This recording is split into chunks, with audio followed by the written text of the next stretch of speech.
Hey guys, so quite a number of updates and also thoughts as well.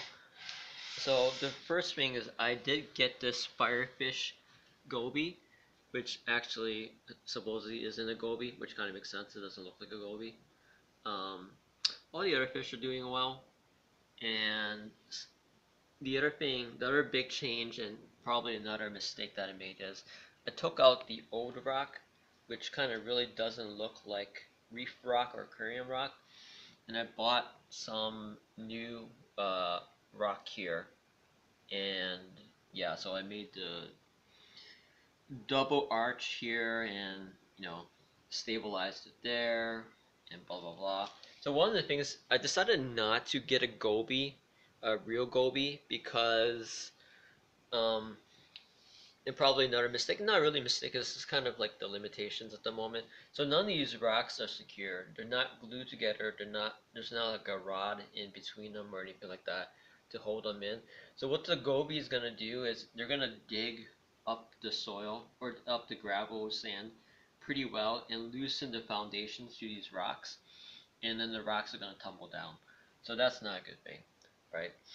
So that's so I decided not to do that. And also a goby, they grow like up to 5 inches.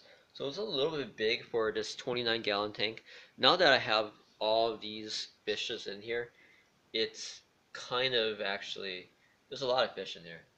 Even though they're small, you gotta be real careful about how about slowing down the number of fish I add going forward. I also added a couple of snails. I added okay, that one is upside down a little bit. I'm gonna turn it back upright in just a little bit. But so I have two turbo snails and two astro snails. So right now I'm starting to develop a brown algae diatom problem, and it was really unfortunate because I did get this. Oh, so the other thing is I installed the UV sterilizer. This is a 8 watt, or sorry, a 9 watt 8 watt water pump UV sterilizer. So when it goes, it goes. It's pretty. It's you know it pumps quite a lot of water, and also the other pump goes at the same time as well. The way I'd scheduled the canister filter is a 10x over or a 8x. Actually, probably a little bit. Yeah, a 8x. That's their spray bar for the canister filter. So that's going on all the time. The the heater is going on all the time. The lights is on a currently is on a 10-hour cycle, which I might reduce because I'm getting these algae blooms. Um, but the UV sterilizer, the good thing about this UV sterilizer is it actually has a foam filter pad in there, so it's actually filtering the water a little bit as well, which is good, as well as sterilizing the water. Not sterilizing, it's removing some of the diatoms, some of the bad bacteria, hopefully that's in the water. Yeah, so that's the Firefish Goby right there. Pretty cool. And these two pumps, so this one sprays it across here.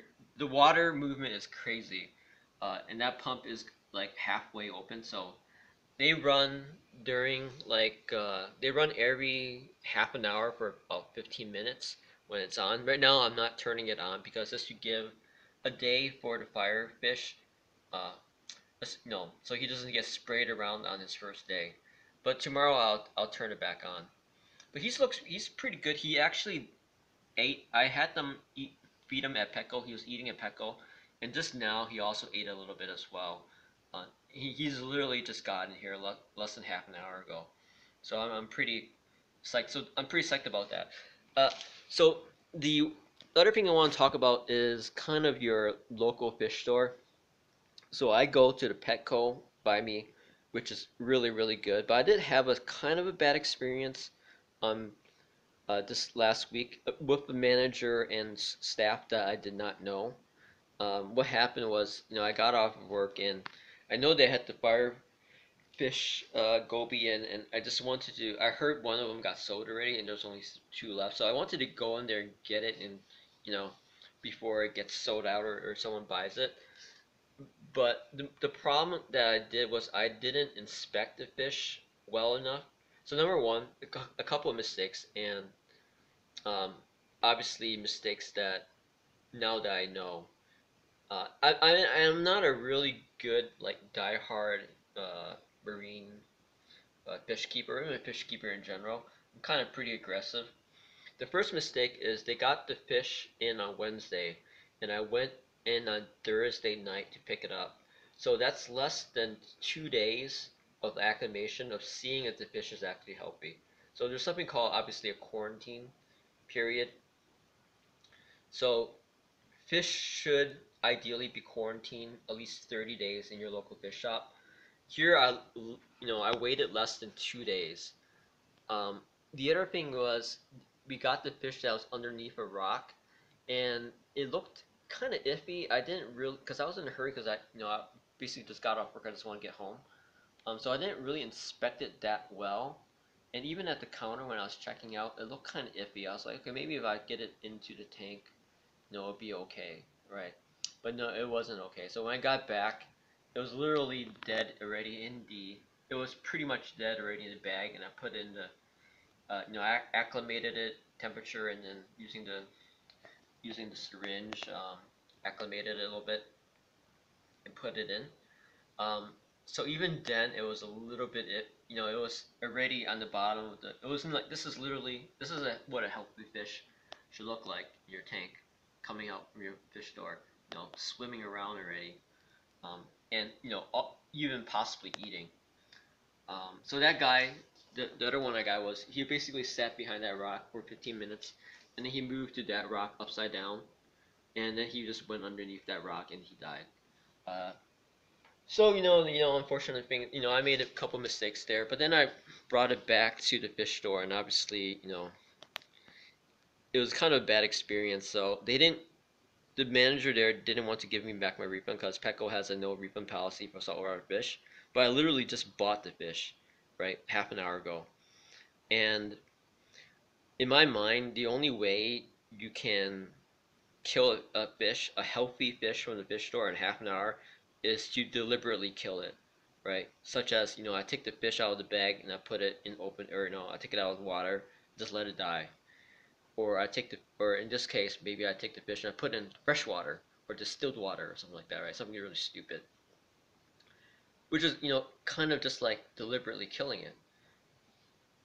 You know, you should not be able to put a fish in a tank, and even if it's not, you know, a healthy fish in the tank should not die in half an hour, especially a kind of a semi-established tank like I have, where I've proven that these fish are healthy and just free of diseases and they're doing really well.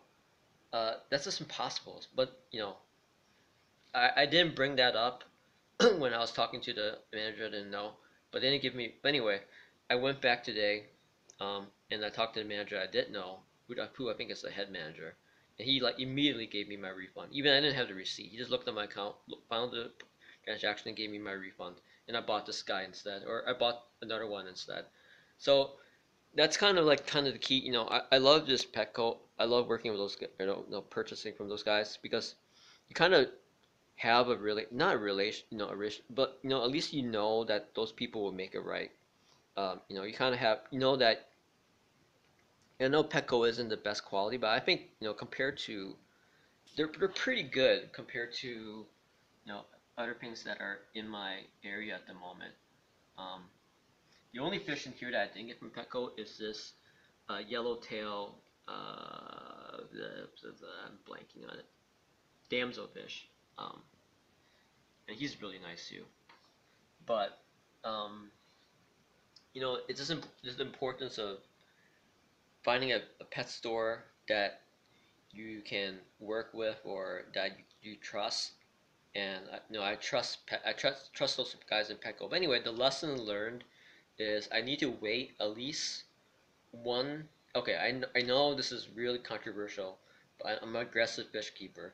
But I need to wait at least 1 to 2 weeks for the fish in their tanks to be in their tanks. And two, I need to see the fish actually eat before I buy the fish. So that's kind of the rule going forward for me. And there's more fish coming here.